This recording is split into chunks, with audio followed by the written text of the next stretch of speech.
বিদ্যালয়ত পঞ্চম শ্ৰেণীৰ বিদায় সভা হ'ব। এয়া চাওক আমাৰ মাইনাই কেনেকুৱা কৰি আছে আৰু লগতে বহুতো ল'ৰা ছোৱালী আজি বহি আছে।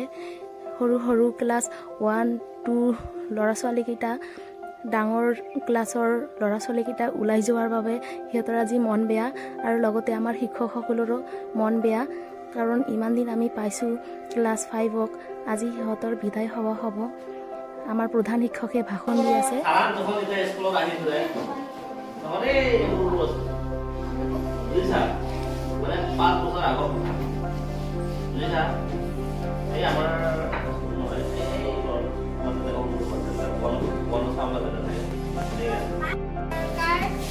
মই বহুদিন ধৰি এই স্কুলত পঢ়ি আছোঁ। মোৰ ছাৰ বাইদেউসকল মোক বৰ মৰম কৰিছে, মোক নিজৰ ছোৱালীৰ নিচিনা মৰম কৰিছে আৰু মোৰ সৰু ভাই ভনীসকল তোমালোকৰ লগত মই খেলা ধূলা কৰিছিলোঁ।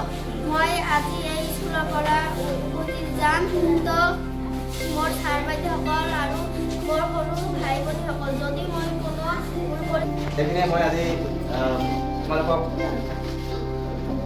আজিৰ পৰা তোমালোকৰ ক্লাছ শেষ হৈছে। যদি ইয়াৰ পিছতো তোমালোকৰ কিবা পৰীক্ষা মানে আগতীয়া পৰীক্ষা আছে, যদি কিবা দৰকাৰ হয় এলপি স্কুল মানে বাড়ি, এটা একটা বাড়ি আমার। এলপি স্কুল চারিপাশে খাওয়া হয় না, এটা একটা বাড়ি।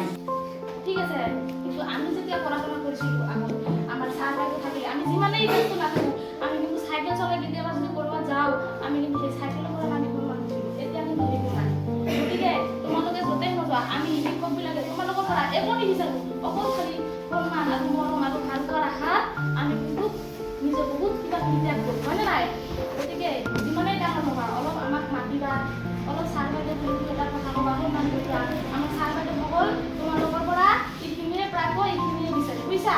আৰু তোমালোকে সবে ভাল থাকিবা, সেইটো কামনা কৰি মই আজি মোৰ বক্তব্য সামৰিছোঁ।